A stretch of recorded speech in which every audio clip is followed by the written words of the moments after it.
हिम्मत ना हारना अभी बहुत आगे तक जाना है। हिम्मत ना हारना अभी बहुत आगे तक जाना है और जिन्होंने कहा था तुझसे नहीं होगा उन्हें भी करके दिखाना है।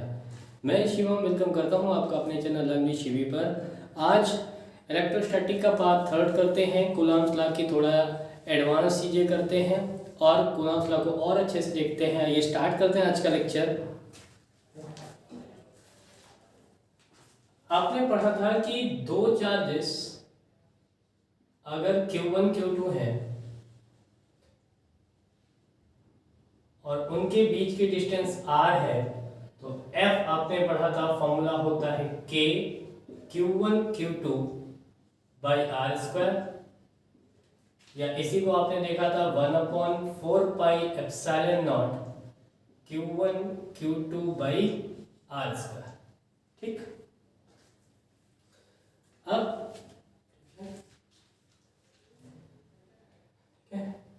अब मैंने आपको बताया था कि अगर इनके बीच में एयर होता है तो ये फोर्स मैक्सिमम होता है, लेकिन अगर इनके बीच में मीडियम आता है, अगर इनके बीच में मीडियम आ जाता है, समझिए ऐसा कोई मीडियम आ गया जिसका डायरेक्ट्रिक कांस्टेंट k है, तो ये बनता है formula f dash equal to 1/4 pi epsilon naught into k Q1 Q2 by R square. मतलब जैसे जैसे मीडियम आता जाएगा, आपको पता है कि मीडियम क्या करेगा, कोई डायरेक्ट्रिक आता जाएगा तो डायरेक्ट्रिक क्या करेगा, अपना फील्ड यहाँ पे इंसर्ट कराएगा और दो चार्ज के बीच में जो फोर्स लग रहा है उसको क्या कर देगा, उसको कम कर देगा। ठीक है, एक वर्ड आ रहा है डायलेक्ट्रिक। ठीक है, एक वर्ड आ रहा है डायलेक्ट्रिक। कोई आपसे पूछे ये क्या होता है, डायलेक्ट्रिक्स। ठीक है, या डायलेक्ट्रिक क्या होता है। ठीक है, दीज आर द इंसुलेटर्स। ये क्या होते हैं, ये इंसुलेटर्स होते हैं which these are the insulators which carries charge, which conducts charge when large field is applied.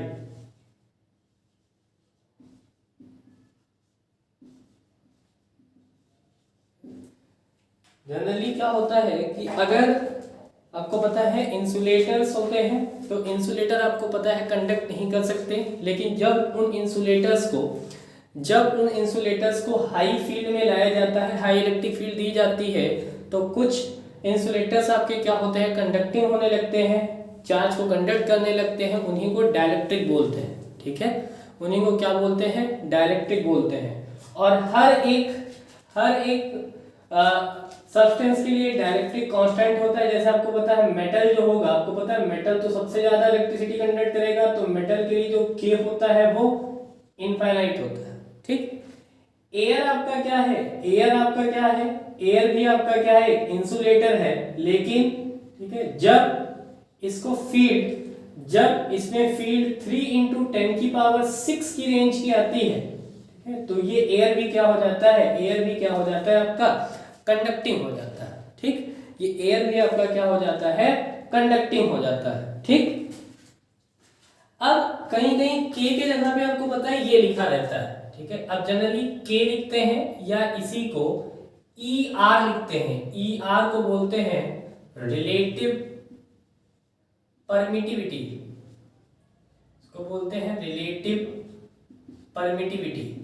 तो ER क्या होता है आपका, ER होता है E अपॉन E नॉट, या एप्सिलॉन अपॉन एप्सिलॉन नॉट होता है। ठीक है, E क्या है, इसको बोलते हैं परमिटिविटी ऑफ मीडियम,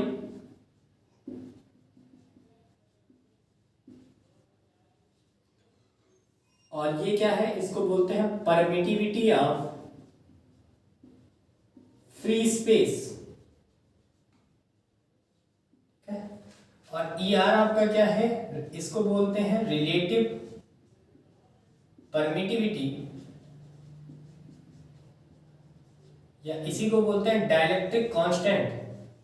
क्या बोलते हैं? Dielectric constant. ठीक है, ठीक है। तो परमिटिविटी बोलने का क्या सेंस है? परमिटिविटी का मतलब जब ये आएगा तो ये अपनी फील्ड को कंडक्ट कराएगा। परमिट करेगा किसको? अपनी फील्ड को परमिट करेगा, मतलब दो चार्ज के बीच में जो फोर्स है उसको क्या कर देगा? घटा देगा। ठीक है, दो चार्ज के बीच में जो फोर्स है ये उसको क्या कर देगा? घटा देगा। ठीक है, तो K बोलते हैं या इसी को ER बोलते हैं। ER आपका क्या है? Relative permittivity. ध्यान से समझिएगा, परमिटिविटी की यूनिट होती है, परमिटिविटी की यूनिट क्या होती है?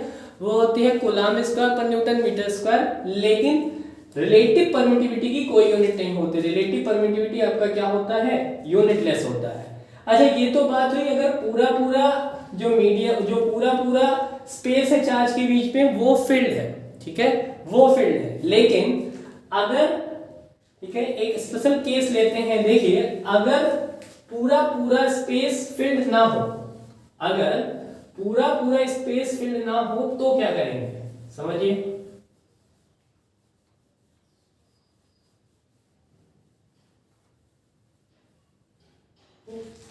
इस बात को आप समझिए। जैसे ये Q1, ये Q2, ठीक है, ये इतना ही मीडियम आया। ठीक, ये मीडियम इतना ही आया। ठीक है, जिसकी थिकनेस कितनी है?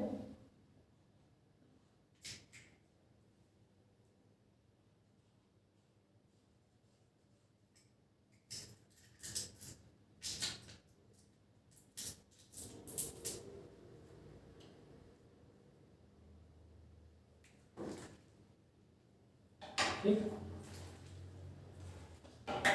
ये R जो है आपका,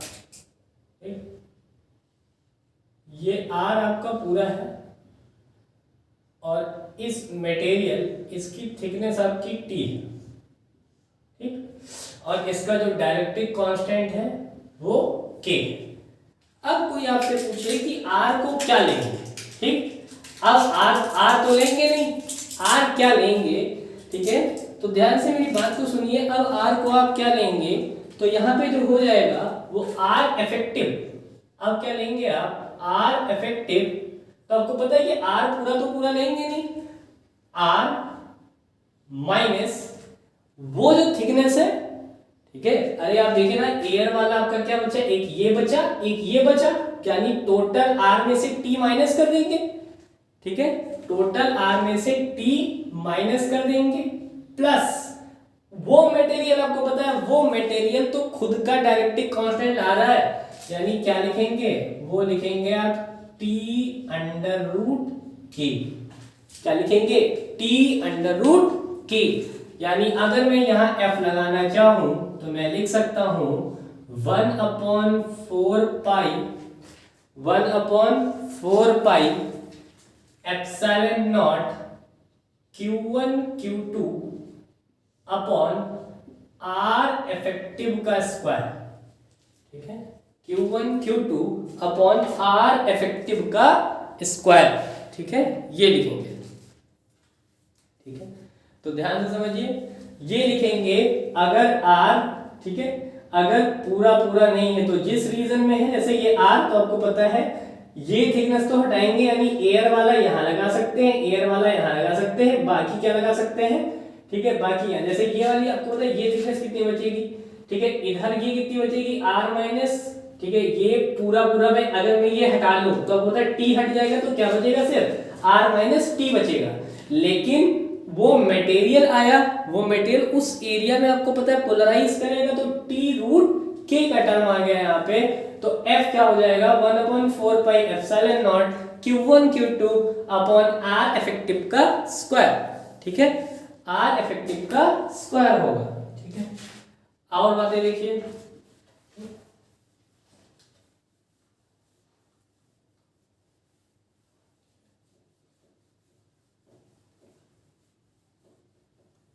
अब देखते हैं,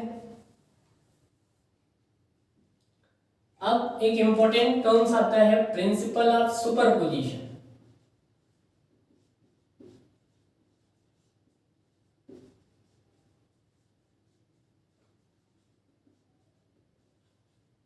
principle of superposition, principle of superposition आपका क्या बताता है, ठीक है, वो बताता है आपका कि जो मतलब किसी चार्ज पे लगने वाला फोर्स है वो क्या है, वो इंडिपेंडेंट है, ठीक है, सराउंडिंग चार्जेस के इंडिपेंडेंट है, ठीक है।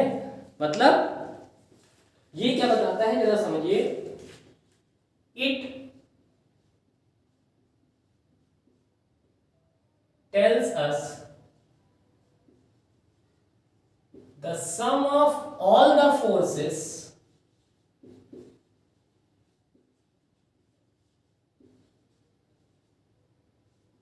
on a charge in a system। ये बताता है कि सम ऑफ ऑल मतलब किसी चार्ज पे लगने वाला नेट फोर्स क्या है वो ये बता रहा है, ठीक है। और कितने चार्ज में उससे नहीं मतलब है, लेकिन उस चार्ज पे नेट फोर्स क्या लग रहा है, ठीक है, उस चार्ज पे आपका नेट फोर्स क्या लग रहा है। जैसे समझिए इस बात को, ये कोई चार्ज है, जरा समझो, ये कोई चार्ज है Q, ठीक। अब एक फोर्स इस पे इधर लग रहा है F1, एक फोर्स इस पे इधर लग रहा है F2, ठीक है। तो कोई आपसे पूछे कि सम ऑफ ऑल द फोर्स मतलब नेट फोर्स, तो आपको पता है नेट फोर्स कहां लगेगा इस पे, ये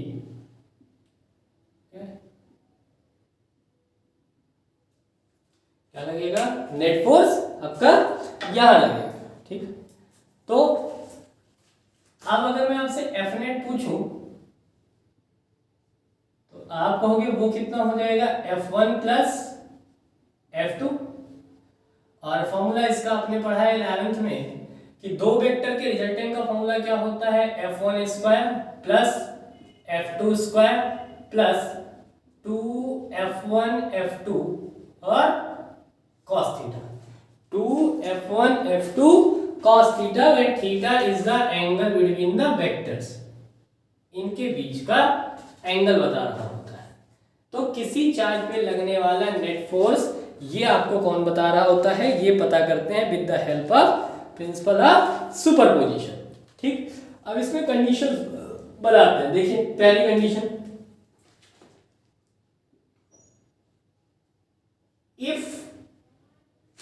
इफ पहला कंडीशन बनाते हैं, इफ थीटा इज 0, मतलब चार्ज पे जो फोर्स लग रहा है, देखो ये चार्ज है, इस पे F1 भी इधर लग रहा है और इस पे F2 भी इधर लग रहा है, ठीक है। तो F नेट कितना आ जाएगा यहां से, तो आपको पता है कि F नेट आपका आ जाएगा, वो आपका आ जाएगा under root F1 square plus F2 square plus 2F1 F2, क्योंकि cos 0 क्या हो जाएगा 1, तो आप बताओ F नेट कितना हो जाएगा, वो आपका हो जाएगा F1 प्लस F2, ठीक है, वो आपका कितना हो जाएगा F1 प्लस F2, ठीक है। जैसे एग्जांपल देखिए, ये एक चार्ज है, इस पे इधर की तरफ 5 न्यूटन का फोर्स लग रहा है, इधर की तरफ 3 न्यूटन का लग रहा है, तो इस पे लगने वाला F नेट अगर कोई आपसे पूछे तो कितना हो जाएगा, 5 plus 3 is equal to 8 newton, ठीक, ये हो जाएगा, ठीक। अब देखिए, अब अगर थीटा 180 ले लें, ठीक है, सेकेंड केस देखिए, second case, if theta is equal to 180, तो आपको पता है कि ये वाला टर्म यानी cos थीटा कितना हो जाएगा, -1, तो F नेट यहाँ कितना हो जाएगा, वो आपका हो जाएगा F1 माइनस F2, मतलब ये चार्ज है, एक फोर्स इधर लग रहा है और एक फोर्स इधर लग रहा है, ठीक है, ये बात हो गई, ठीक है। थर्ड कंडीशन देखते हैं।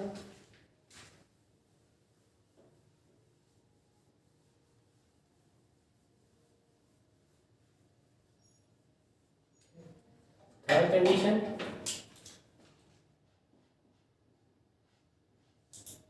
If theta is equal to 90, आपको पता है cos 90 कितना हो जाएगा 0, तो एफ नेट कितना आ जाएगा, वो आपका आ जाएगा under root F1 square plus F2 square. Example देखिए, ये चार्ज है, इस साइड इस पे 3 न्यूटन का फोर्स, इस साइड इस पे 4 न्यूटन का फोर्स, तो कोई पूछे एफ नेट कितना हो जाएगा, तो आपको पता है एफ नेट ये होगा, तो एफ नेट होगा कितना अंडर रूट 9 प्लस 16, यानी ये कितना आ जाएगा 5 न्यूटन का। ठीक, ये कितना आ जाएगा 5 न्यूटन का। ठीक,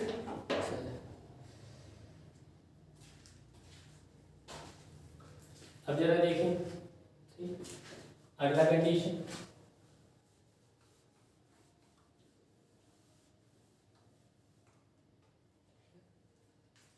फोर्थ कंडीशन देखते हैं।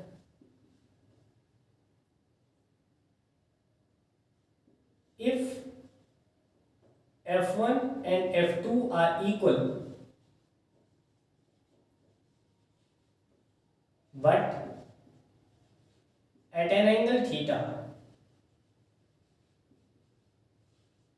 जैसे ये, ठीक है, ये है, अब किसी एंगल थीटा पे लग रहे हैं, जरा देखिए, ये है F1, ये लगा F2, ठीक, तो आपको पता है इनका ये होगा रिजल्टेंट,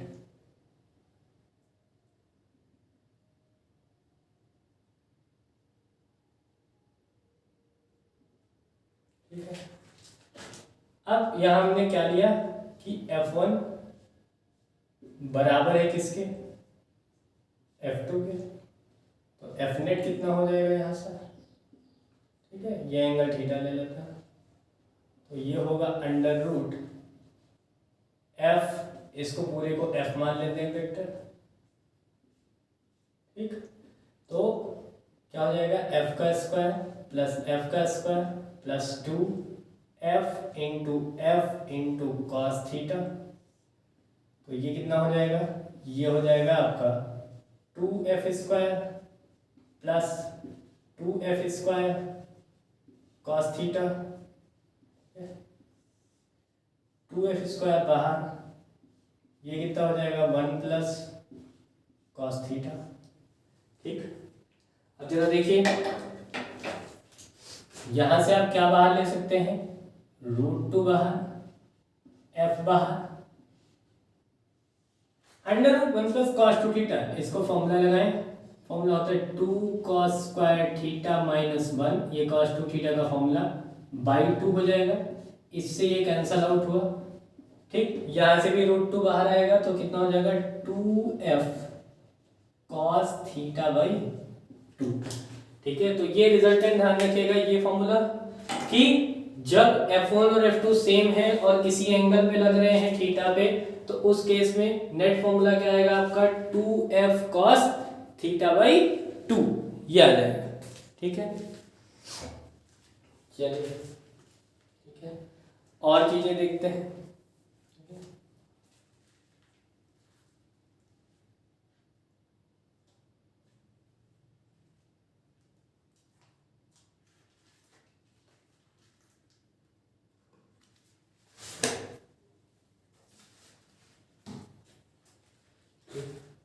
और कंडीशन देख लेते हैं।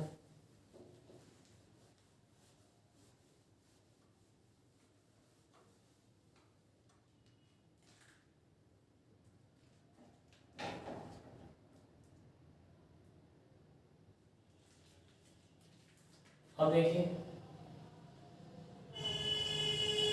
ये चार्ज है, इस पे फोर्स कुछ ऐसे लग रहा है, ये एक यहाँ, एक इधर, एक इस साइड फोर्स, एक इस साइड फोर्स, एक इस साइड फोर्स, एक इस साइड फोर्स लग रहा है, ठीक।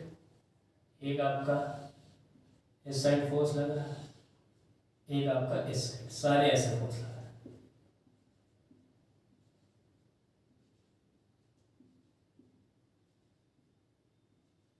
ठीक, और सारे एंगल थीटा पे लग रहा है।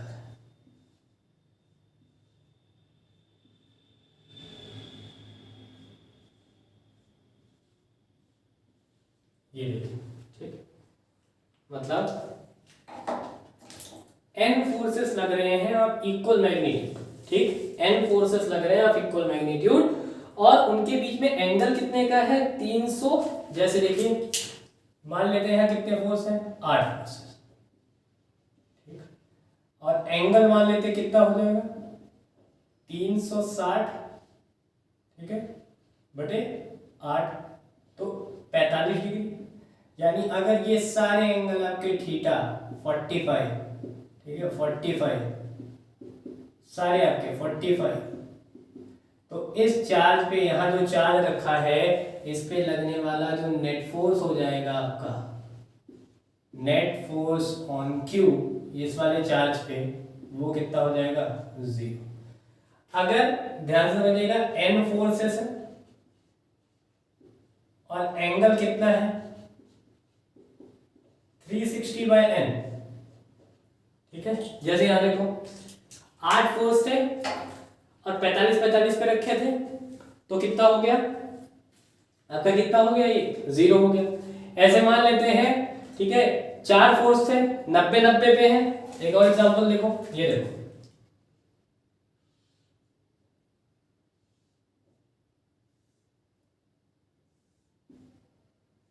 ये एंगल 90, ये एंगल 90, ये एंगल 90, ये एंगल आपका 90, ठीक है, सारे एफ एफ लग रहे हैं। बताओ कितने फोर्स हैं 4 और एंगल कौन सा है 360/4 यानी 90। ठीक है, तो यहां जो क्यू पे लगेगा नेट फोर्स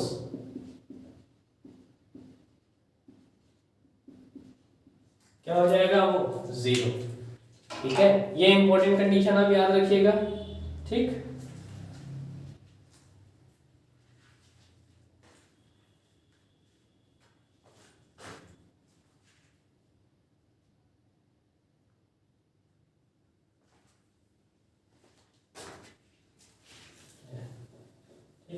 और बातें देखते हैं, और बातें देखते हैं।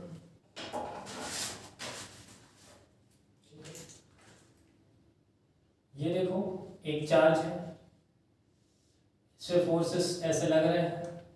ठीक, ये फोर्सेस आपका लेट अस सपोज F1, ये आपका ये F1, ये F2, इधर लग रहा है आपका F3। ठीक, और एंगल कौन कौन सा, ये एंगल अल्फा, ठीक, ये एंगल आपका बीटा और ये एंगल आपका क्या लग रहा है गामा।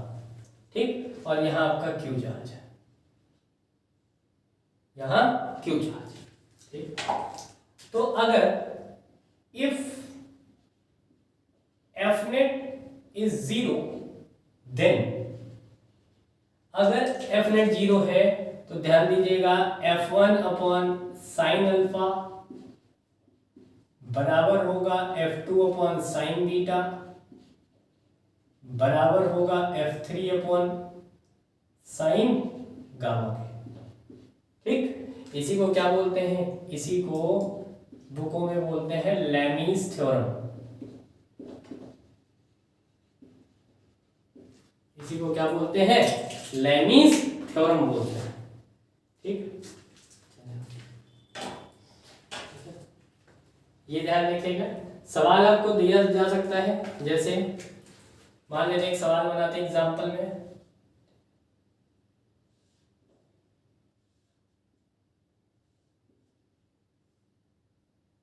ये आपका 120,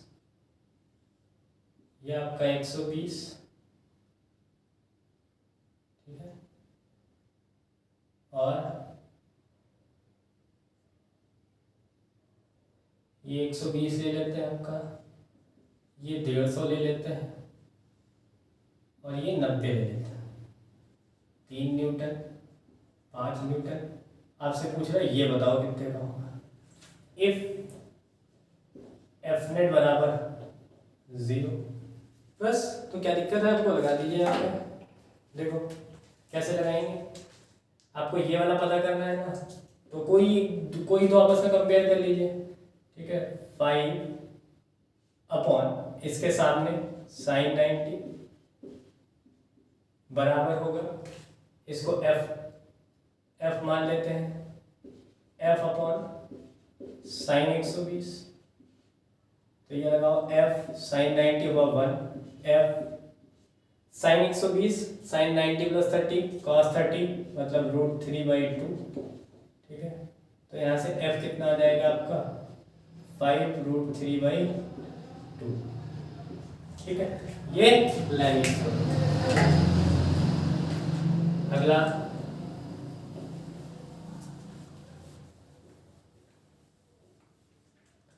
अगला है if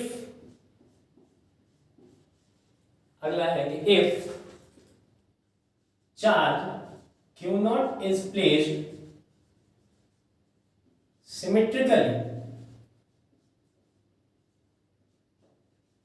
symmetrically between some other charges, then F net on it will be 0. F net on it will be 0। जैसे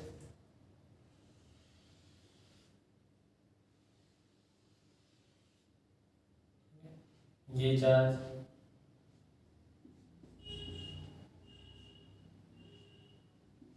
ठीक है, हर कोने पे एक चार्ज रखा है और आपसे कह रहा है कि यहाँ एक Q0 चार्ज रखा है, इस पे लगने वाला नेट फोर्स बता दो, ठीक। यहाँ पे चार्ज रखे गए हैं सिमेट्रिकली, तो इस पे लगने वाला नेट फोर्स क्या हो जाएगा 0, क्योंकि सिमेट्रिकली सारे चार्ज डिस्ट्रीब्यूट है। जैसे फॉर एग्जांपल देखिए आप,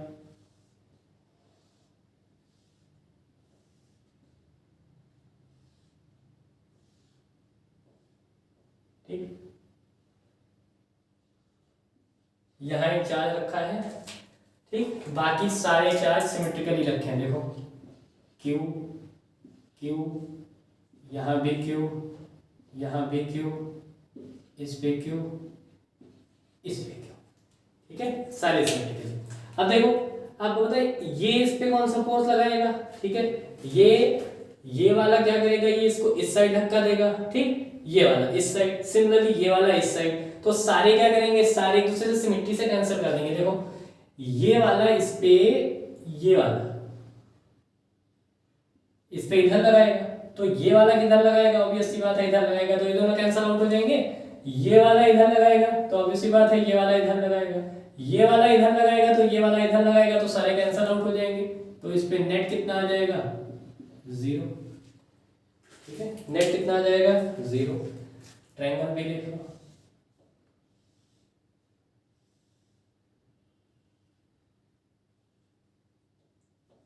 Q Q Q,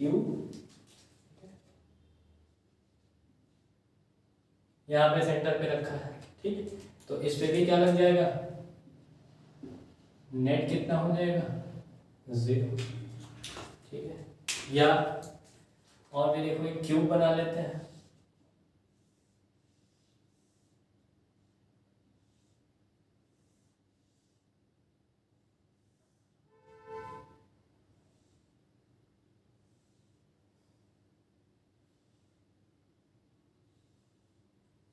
ठीक है। इसके हर एक कोने पे क्यू क्यू चार्ज रखते थे, क्यू,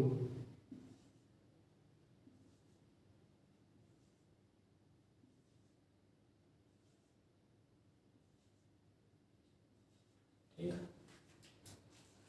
तो और एक यहाँ मान लेते हैं एक चार्ज Q0 रखा हुआ है इस पे, तो इस पे लगने वाला नेट फोर्स क्या हो जाएगा, वो क्या हो जाएगा आपका 0। ठीक,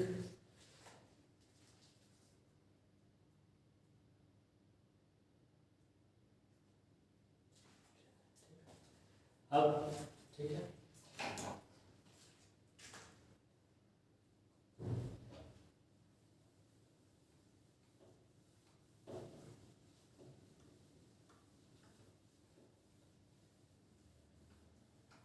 अब क्या पढ़ लेते हैं, ठीक है, कुछ इंपॉर्टेंट पॉइंट्स पढ़ लेते हैं, कुछ इंपॉर्टेंट पॉइंट्स।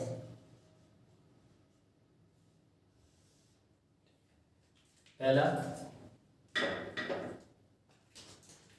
पॉइंट कि Coulomb's law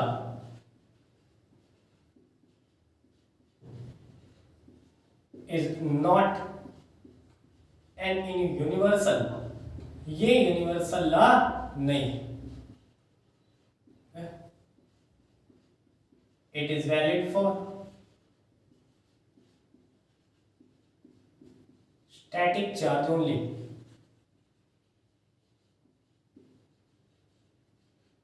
is valid for static charge only। ठीक,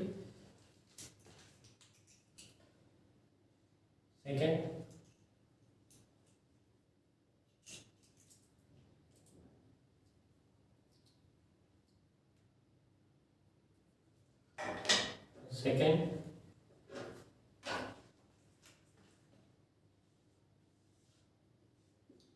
it is applicable for point charges only।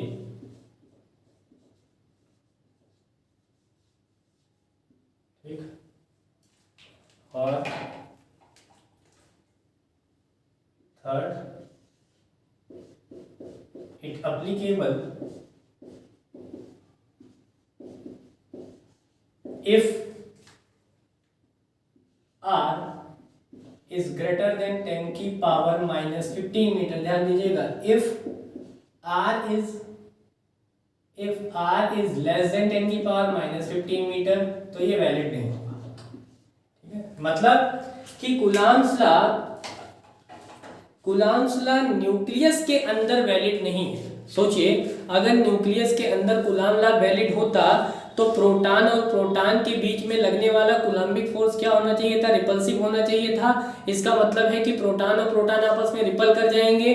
तो अगर प्रोटॉन और प्रोटॉन आपस में रिपल कर जाएंगे तो आपको पता है न्यूक्लियस की स्टेबिलिटी क्या हो जाएगी, खत्म हो जाएगी। ठीक है, तो आज के वीडियो में इतना ही।